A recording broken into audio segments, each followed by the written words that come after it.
All right, welcome back. This is the Milk and Cookies. I'm sorry, not the Milk and Cookies podcast. The Perfect Season podcast. This is why Alex should do the intro every week.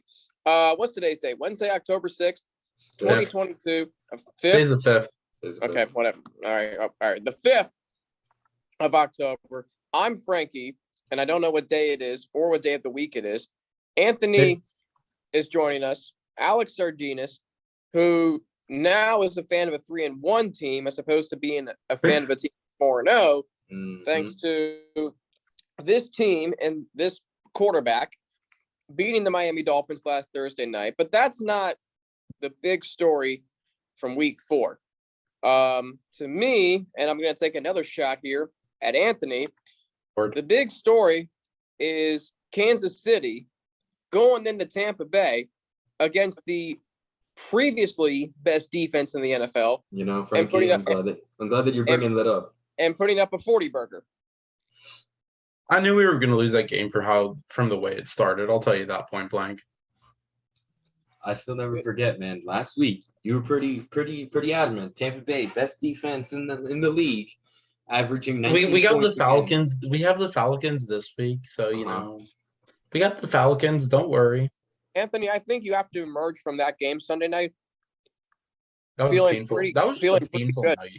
Brady played his best game of the season, no doubt. Now, my concern is if Tampa Bay falls behind like that again. I mean, at one point in the game, the Buccaneers had 39 offensive plays, 35 of them were passing plays. So if they can't get the run game going, that's going to make them very one-dimensional. Well, I don't Frankie, care how great Tom Brady is. Hang on. I don't care how great Tom Brady is. When you have a 45-year-old quarterback, you have to be multi-dimensional. Yeah, here's the thing. Tampa's too predictable. We're a run-first team, and we need to utilize our receivers more, which is what I've been saying for the past however many games. Utilize them. You can't utilize them. We're a run-first team. We're a run-first team and everything. Everyone knows we're just going to hand the ball to Leonard Fournette. First play of the game, hand the ball to Fournette. 3rd and 10, hand the ball to Fournette. Why are we running on 3rd down? And I also want to bring up something, Anthony, especially in the past 4 weeks, the Buccaneers are 2-2. When you look at their strength of opponents, it makes you kind of question how things are happening with the Buccaneers right now. Week 1, they played against Dallas, in which Dak Prescott went down. The Bucs defense only allowed 3 points, while the offense scored, 19 points? Am I correct in that? Yeah. Okay. Sorry, I was drinking tea. You're fine. Week 2, Bucs go to New Orleans and beat the Saints 20-10. When you realize that 7 of those points is because of a defensive touchdown. And also the Saints offense was looking very, very poorly, especially with Jameis Winston on the quarterback. Now, last week, you play at home against Green Bay. Now, Green Bay does not have a particularly strong offense. However, apparently it was enough to be able to beat the Bucs. So now... With just 14 points, and none of those came after like midway through the second quarter of that game. Exactly. And then you go into this past week, and not saying that the Bucs performed badly. The Bucs performed offensively, honestly, the best that they've performed the entire season so far. But the issue this time was not about their offense. It was about their defense. Patrick Mahomes' versatility, as well as the receivers that he was throwing to, was able to put 41 points on the Buccaneers defense. That whole night. I knew they were going to lose from when it started, the way it started. To Alex's point, and let's transition into this. The Kansas City Chiefs are the best team in the AFC West, and it's not even close. Best team in the AFC West. I'll make a case that the Kansas City Chiefs are the best team in the AFC. Yeah. So then where do you got Miami? Where do you got Jacksonville? Where do you got all these other teams then? Why are you mentioning Jacksonville before you mention Buffalo and Cincinnati? You know what? I'll agree with Frankie on that. And honestly, I'll even go as far as it was just the 2 teams that came to my mind beforehand. The 2 teams that came to your mind, okay, fine. The Dolphins are 3-1. I think they're going to be fine with however long Tua is out for because their schedule lightens up significantly, actually. But you can't mention Jacksonville before you mention Buffalo, who was the presumptive Super Bowl favorite. So you have Cincinnati, who just played in the Super Bowl, and if they beat the Ravens on Sunday, they'll prove that last year's run was not a fluke. Agreed. So you have Cincinnati. Not in any order. Oh, all right. Not just naming the teams off of the list in my head. Cincinnati, Miami, Kansas City, Buffalo, Jacksonville. Of those 5? Yeah. Jacksonville is going to make the playoffs this year. I think they could if they win the games they're supposed to win. The issue with Jacksonville is will they make the playoffs this year? I would say it's highly likely, but the issue is not that they're going to make the playoffs, is that they're going to make the playoffs based off of a technicality that the AFC South is one of the weakest divisions in football right now. Well, it's definitely the weakest And division. for the Colts, it's going to get even worse. Jonathan Taylor's out tomorrow. Yeah, but you're also going up against Nathaniel Hackett and the Broncos team that has kind of looked not very good this year too. So Who else hasn't looked good? The Colts defense. That's the Colts supposedly defense is has good. been very bad this year as well. Yeah. I also want to call back to Frankie's comment that he made at the beginning of the year, especially after that week 1 tie against Houston. Frank Reich we relied heavily on the offensive and defensive coordinator that he had, and now both of them are gone. Now you look at the shell of what Indianapolis used to be. They should be 0-4 because should be. they were down 20-3 to Houston, and the reason why they beat the Chiefs is because the Chiefs kicker had the worst day of his life. Mm-hmm. Well, yeah, and Frank Clark. No, that was Chris Jones. Yeah, Chris Jones, not Frank Clark. Not Frank Clark. But Frank Clark's an idiot too because he jumped. No, that was D Ford who jumped off sides in the AFC Championship game 4 years ago. Yes, that was D Ford. Other than that, and here's the thing with the AFC, and I'll be the first person to say this. Going into this year, I was probably one of the first people to say the AFC is stacked. Oh, look at all these teams in the AFC. AFC's overrated. I wouldn't go that far. I'm just saying that there's a lot of teams that are in the AFC currently that are not deserving of the praise that we gave them when we initially talked about this conference as a whole. One being the Tennessee Titans. They might be the worst 2-2 team in football. Exactly. Yeah. Well, within reason. Atlanta. Derrick Henry's going to walk after this year. Who? Derrick Henry. The running back. Yeah, I've heard of him. He's gonna sign elsewhere. Okay, but to that point, I lost my train of thought there. What was I gonna say? So Derrick Tennessee. Henry to Tampa? No. I don't know about that. I just think like AFC teams who we hyped up in the offseason. I'm gonna say this to you right now. Buffalo better be careful this week with Pittsburgh. And I'm going to tell you why. We all know who they play in week 6, right? And they're at Kansas City. Yep. Okay. Revenge game. Now, Buffalo, well, first you got to get through the trap game that is Pittsburgh. Because if you Pittsburgh just lost to the Jets. Remember that. Yeah, but Pittsburgh also beat Buffalo last year, and they beat Cincinnati. So Mike Tomlin has tricks up his sleeve. That's not an issue. If there's anything and they know they can play with Buffalo. I mean, they beat them last year in Buffalo with largely the same team the Bills have this year. But so if Buffalo's not careful with Pittsburgh, all of a sudden, let's say they lose. Spoiler alert, they won't. They drop to 3-2. You go to Kansas City and you lose that game, and you're 3-3, and you're chasing Miami. I'm a little worried about Buffalo, and let's be honest, they've been very average the last 2 weeks, and quite frankly, lucky this past week. Yeah. The one thing I will say, obviously not to toot my own horn, I don't like talking about the Dolphins extensively unless they need to be talked about. The one thing I will say about this, the Dolphins next 7 weeks, the only team that I see on there that could be even potentially a threat is the Minnesota Vikings, and that's next week. What do y'all got this week? We have the Jets. The next week we have the Vikings, and then in random order, I don't remember specifically what the order is, but we have the Bears, we have the Lions, we have Now watch out for the Lions. There's an issue with the Lions. The Lions right now have I'll tell you this. The Lions. I told you in the offseason, Alex and Frankie, Lions are going to be a good team this year. They're going to shock some people. They're 1-3. The issue with the issue they're is that still the Lions, hanging in the games, though. But that's the thing; they're hanging in the games. Correct? They're 1-3. The game against Seattle they are number 1 in points for per game at 35. But you also have to remember they're dead last in points against at 35.3. And not to mention, they let Carson Wentz throw for 4 touchdowns in the second half in week 2. Have you seen Carson Wentz the last 2 games? He's flat out stunk. And they made Geno Smith look like top 5 quarterback last It week. was a 48, 45. It was a 45 spectacular game. Don't get me wrong. Fantasy owners all around are completely happy with 48-45, but you also have to remember something. I wish every game was like that. Maybe not every game, but every once in a while it's kind of nice to see. When DK Metcalf has to take a card because he has to go to the bathroom during the middle of the game. Hey, he Oh, pulled, yeah, I a, heard he pulled a Lamar about that. Jackson right there. You can't blame the guy. If you got to go, you got to go. Well, Yeah, if you gotta go, you gotta go. It's worse than doing it on field. Yeah, I mean, obviously. Let's see what else. Heartbreaking loss for the New Orleans Saints in London this week against the Minnesota Vikings. Yeah.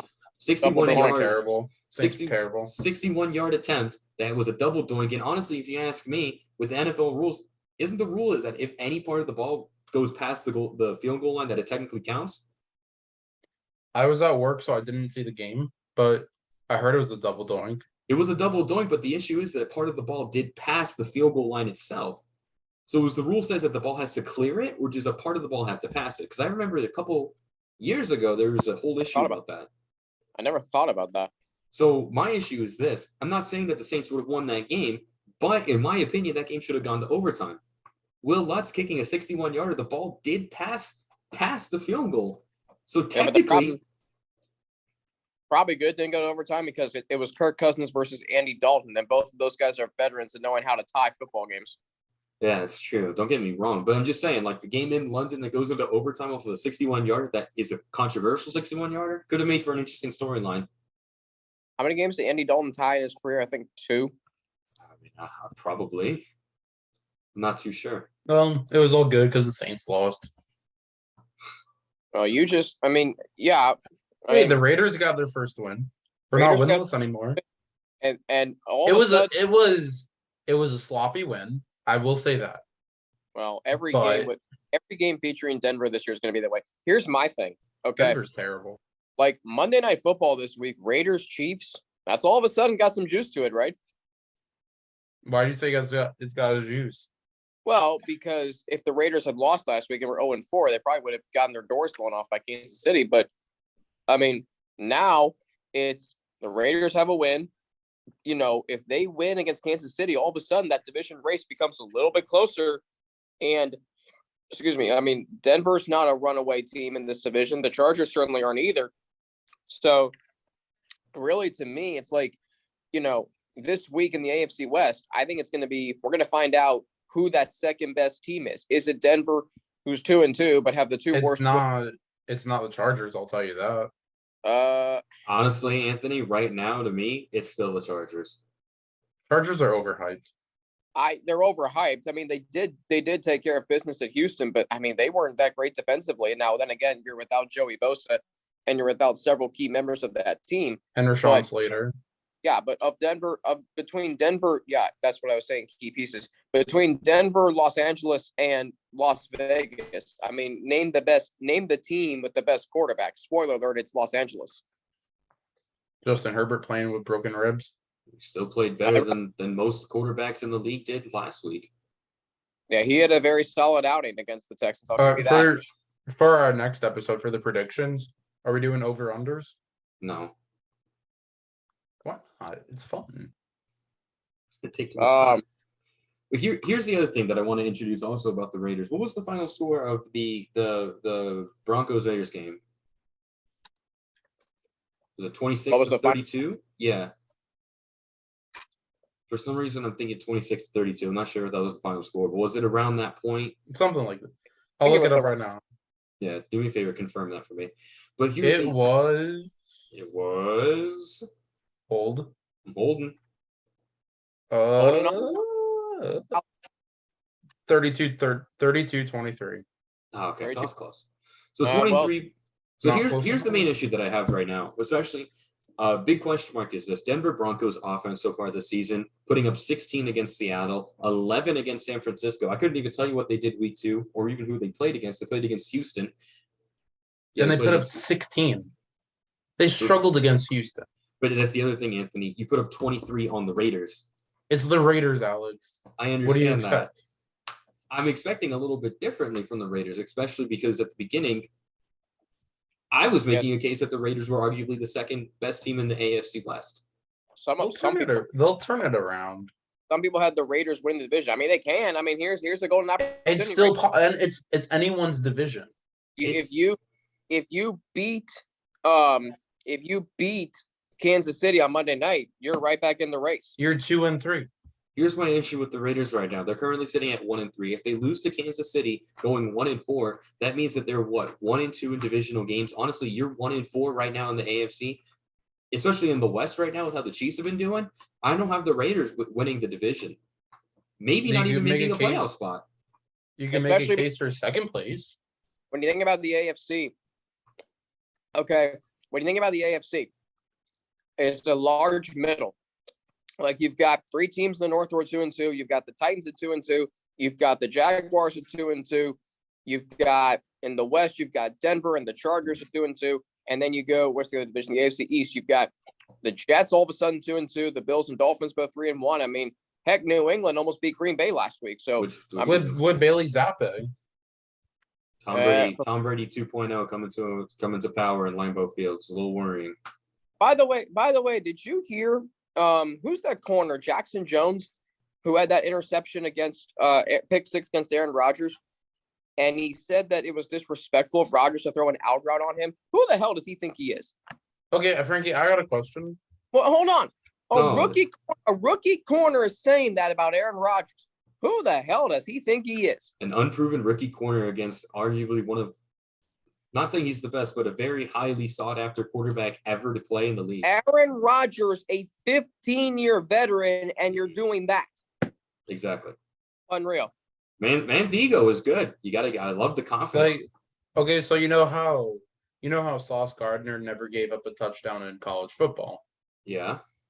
When does he give up a touchdown in the NFL? Well, he hasn't yet. So this week against Tyreek Hill.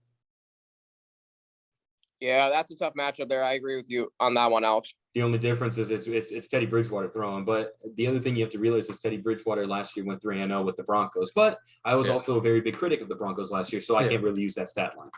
Well, they had the Broncos, and from what I've seen with the Broncos, they got no O-line. Their offensive line's not that good. Wilson's always scrambling for his life. Receivers are mediocre.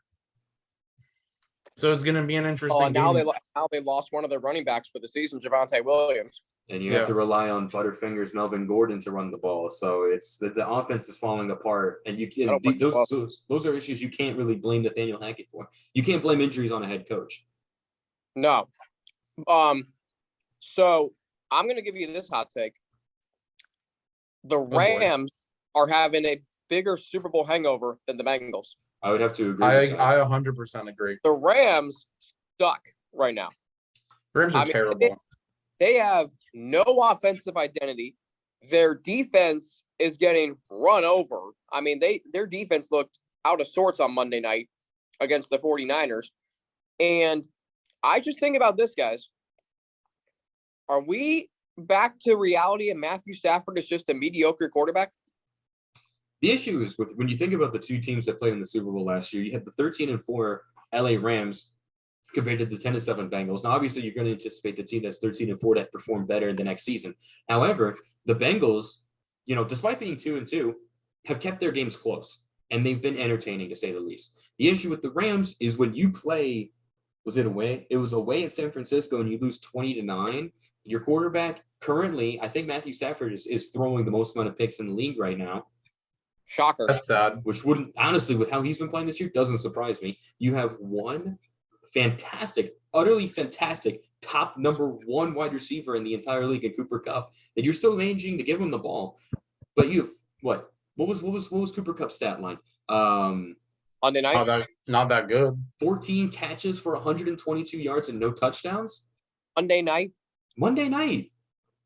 Okay, that's good. But the Rams don't have an offensive line. I mean, they really missed Austin Corbett, their center from last year, and Andrew Whitworth. They don't have anybody up front besides Aaron Donald, who's at that level of greatness. What made them so great last year was they went out and got Von Miller. They had, they still have Leonard Floyd because their defense. I think so.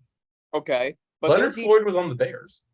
Yeah, but he was It was on the Rams last year. Their defensive line, Anthony and Alex, is not as great as it was last year. And don't even try and tell me Jalen Ramsey is one of the best cornerbacks in the league. He's not. Spoiler alert. Ramsey's overrated. He's overrated. Didn't they go out and get Bobby Wagner this offseason and they're still not playing? He friggin' laid out a fan during that game. That's the best thing done all season, and that's not a good thing. Yeah, it's Bobby Wagner's only highlight on his highlight reel this season. The Bears. Are we going to talk about Saquon being a quarterback for the Giants? I'll be the first person to say this. I've been a Giants hater the entire season. I'm going to continue with it. The Giants have been so far the absolute worst 3-1 team I've seen in a very long time. And you just look at the opponents that they beat. Week 1, Tennessee. I'm still not sold on. Okay, Tennessee. Fine. They should have blew the doors off Tennessee. Giants? The Giants. I see the other way around. No, Tennessee should have blew the doors off of the Giants. What happens. Yeah, but that's what happens when you call an end around to your tight end on 3rd and 1. Mm-hmm. But I will say this, and I will be either the biggest football genius or the person that's going to put his foot in his mouth and eat his words next week, or technically this week, because Sunday morning in London, Packers, Giants. If the Giants beat the Packers, I'll be the first person to say I was completely wrong about the Giants. And I'll give every Giants fan a handwritten verbal apology for my statement. However, if the Packers beat the Giants, I'm going to continue my statements about the Giants. Okay, what if it's a close game? What if it's 31-29? Then I will probably. It's not going to be that. I'm just hypothetically saying. Hypothetically, if it is, I'll take my foot off the gas about the Giants. Okay, not completely, but I'll give them a little bit more credit that they deserve it. I know some Giants fans that you're going to be writing notes to. I don't think the Packers are going to be losing to the Giants. No, I severely doubt that. If Rodgers' receivers could catch a ball, that would be great. Oh yes, the Giants have one loss, and that was a 7-point loss to the Cowboys, who it turns out they're pretty good. Okay, so go ahead, Anthony. I have some Cowboy friends, and they're all saying it's your typical Cowboy friends. They're all saying, "Oh, once Dak's ready to go, start Dak over Cooper Rush." I'm arguing, don't you want Cooper Rush? He's undefeated right now. I'd rather start Rush than Dak, who's an overpaid quarterback. And I mean, that's just not how it's going to work. I understand that. My manager at Publix is saying he'd rather have Rush over Dak any day of the week. That's such a typical Cowboys fan. That's a very bandwagon. It's your tip, and he's the kind of person to say, "Oh, there's always next year." Dak Prescott is coming off the best season of his career statistically. Did he have a bad night against Tampa Bay? Yes, but quarterbacks bounce back from bad games. Okay, so you're not gonna start Cooper Rush. Over, because let me tell you something. If you do, that's absolutely not all great now. Just wait till opposing defenses, figure him out. Like who did the Cowboys got this week? The Rams. Oh, that's a loss. No. I mean, if the Rams get it together, that's the issue. Is it in LA? Here's my thing. The Cowboys, it was so easy to write them off when they were 0-1, and I think a lot of us did. And any other year, when adversity has hit the Cowboys, what's happened? They've always proved everybody wrong. Right? Have you seen them this year? You know what? I'm not a Cowboys fan by any stretch of the imagination, but the adversity they faced, it has galvanized this team. They're running the football well. I mean, all of a sudden, Ezekiel Elliott is took some 2018 whatever because he looks really good. CeeDee Lamb looks good. Noah Brown is, steadying along. And then the defense, which for years was my biggest gripe about them. Have you seen their defense this year and the physicality in which they play with? Because it is insane how good they are defensively. And it's also to remember the Cowboys are getting back their wide receiver 2 this week in Michael Gallup, very underrated player in my opinion.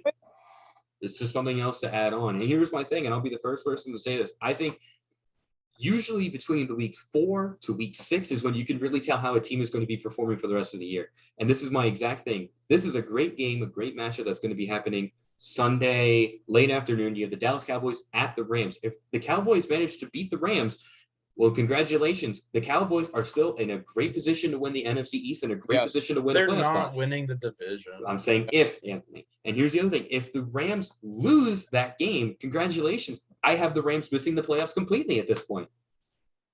So Maybe the not Cowboys, completely. And maybe not completely, but I would say a lower chance of making the playoffs. they're at the Rams this week. They're at Philly next week, Sunday Night Football. That could be a Ooh. hell of That could be a Philly, very Philly. good game. I've been telling you this. Philly is going to surprise people this year. I was They- reading something, so I was 4-0. watching TikTok, They're and 4-0. they projected a Philly and Miami Super Bowl. That's what Well. Ocho Cinco said. Well, always trust Chad. Always I mean, trust Chad Johnson. never- Man can kick an extra point. He knows How what much he's time- talking about. How much we have left on this, Alex? 'Cause I feel like 5 minutes. 5 minutes. Don't worry. We'll speed through some of this. I'm still arguing Philly's taking the division. I mean, it's anybody's division right now, but like, if you're Philadelphia and Dallas comes into your play, who do the Eagles have this week? The Cardinals. Ooh, The Eagles are at Arizona this week. a tricky And game. Arizona struggled. That's a very tricky game. Yeah, but they were playing the Panthers, who are arguably the worst team in the league. And Matt Rule shouldn't even be a head coach in the NFL. Let's be honest. He deserves. I know he doesn't even deserve to be a college head coach. As Carolina Same is as Jeff Scott. 27 when they give up more than 17 points. You cannot win in the NFL when you have that record. Well, I mean, Matt Rahul has also not had a over 500 season so far, anyway. Hey, All right. Frankie. All right. Hold on. Can I say something about John Harbaugh real quick? Fire. Is he on the hot seat? He could be after Sunday night. Wait, you mean Jim Harbaugh? John Harbaugh. No, Jim Harbaugh's fine. Let me go, John. Michigan head coach. Okay. Yeah. Okay. No, Jim's fine. He beat Ohio State last year. They're 5-0 this year so far. They're fine. So John Harbaugh last week against the Bills. You all They know blew a this. 20-3 lead. No, It's not Frankie. It's not. John Harbaugh was the old 49ers head coach. That's the head coach of Michigan. Jim Harbaugh is the Ravens head coach. No, it's what? Yeah, it's No. Jim. Well, the Ravens head coach. There you go. Let's start with that. John One of the One of the Harbaugh. Harbaugh brothers. Do you want me to look it up? Anthony, Do you want me to don't just worry look about it up? Okay, Frankie, go ahead. What were you saying? Listen to this, okay? So the Ravens Harbaugh It's John. decided to go for it on 4th and goal from the 2-yard line. Which, if they score, he's a genius. But they didn't, and the play resulted in an interception. Here's my gripe about him. Go back to week 13 of last year at Pittsburgh when he goes for 2 instead of just kicking the game tying extra point. Failed. Go back to Green Bay week 15. Went for 2 down 1. Yeah. Instead of tie the game. Failed. Goes for it on 4th down against Buffalo. Fails. If I'm Ray Lewis, Terrell Suggs, Chris McAllister, Ed Reed, OJ Bergans, God rest his soul. Did OJ Bergans pass away? I better check that before I say anything. If I'm any great Ravens defensive player, if I'm Sam Cook, if I'm Matt Stover, if I'm Eric Weddle. Justin Tucker, who? Eric Weddle. Eric Weddle, yeah. Can't forget about him. He was underrated. If I'm any great player on by the way, OJ Bergans is still alive, so I am sorry if I said God rest his soul, but he is battling ALS, so that is obviously very sad. But if I'm any former Ravens great defensive player or special teams player, I'm livid at John Harbaugh because what that decision tells me is he doesn't trust Justin Tucker to kick a 20-yard field goal to give the Bills the lead, and then trust your defense to go out there and hold a 3-point lead, and that's why Marcus Peters tried to fight him on the sidelines towards the end of the game. Like, John Harbaugh is ruining the identity of the Baltimore Ravens. And by the way, he's a special teams head coach. He was a special teams coordinator before he got the job. So I'll tell you someone who's similar in head coaching that's ruining a team in Florida. Todd Jeff Bowles. Scott. Well, Frankie, I already have my tissues prepared for Saturday. why do you need tissues? You're gonna get. We're gonna get blown out. We're gonna get blown to smithereens. Yes, you will get. Did you see what we did against ECU? We let them score 41 in the first half. Tell me how we can hang with Florida, but get blown out by ECU in the first half. and because then he's somewhatly because almost make a he has a comeback. quarterback who will throw the ball, Anthony. Out of conference rival as well. Okay, anyway, regardless of that, I think that'll be it for this episode. I think we talked about the majority, or at least touched on every single game. Thank We you didn't for even touch on the Dolphins Bengals game. Can we touch on that? no, but I don't want to.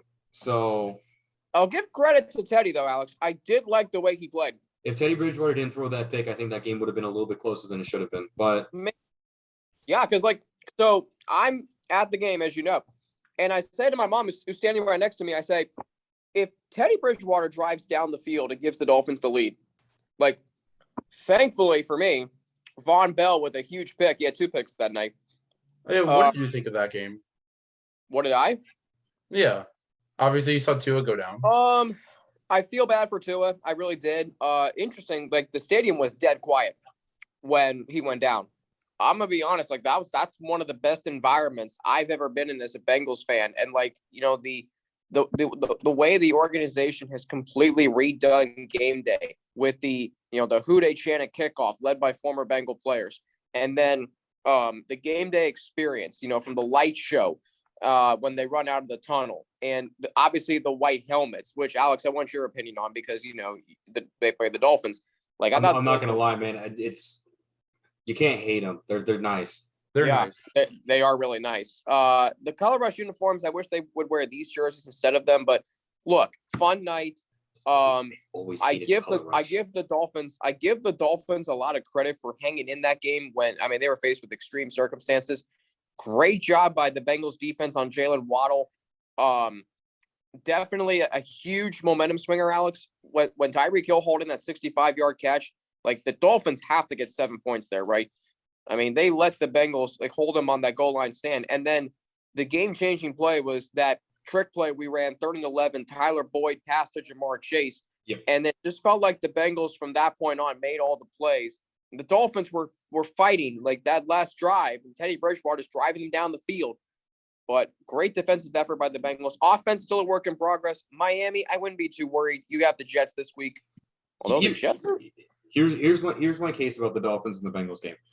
Jets are 2-3. The what? Jets are 2-3. Jets are 2-2. 2-2. My bad. Here's my thing about the Bengals Miami game. Regardless of how you view what happened to Tua, that doesn't matter right now.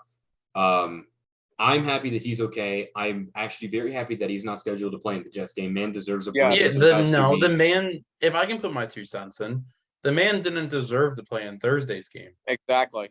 He shouldn't have. And they forced cleared Tua because we were 3-0. We wanted to continue the streak. Thankfully, I can understand the mindset of the front office. I don't agree with it. That's my stance on it. Yeah. And thankfully, here's my final 2 cents on this. Regardless of how Tua went down and everything, I gained a lot of respect for Cincinnati fans and the Bengals fans because of this. I remember exactly what happened 2 weeks ago when we were playing against the Bills when Tua was clear out. Bills fans were cheering. They were going crazy. Matt Milano was getting all over the thing. Typical Bills fans. But when Tua went down in Cincinnati and I was watching the game, I didn't hear anything. Yeah, that's how it should be. A lot of Bengals fans on Twitter were really, they were reaching out with their support, prayers for Tua. Yeah. And I appreciate you saying that, Alex. And I do agree. He shouldn't have played in that game. I understand Burrow. Who was the Miami Dolphins? Who was the Dolphins trainer? The trainer from the Chargers last year? Well, it doesn't matter. That doesn't matter. The doctor's fired. The doctor deserved to be fired. Unaffiliated neurological consultant who cleared Tua to play, whoever he is. So they're fired. But regardless, they're definitely not. He should be evaluated for concussion himself. No kidding. But anyway, that's going to do it for this episode. Thank you so much for watching. We'll be back with our prediction video very, very soon. We'll be back next week with more overview. We'll see how week 5 goes for the NFL.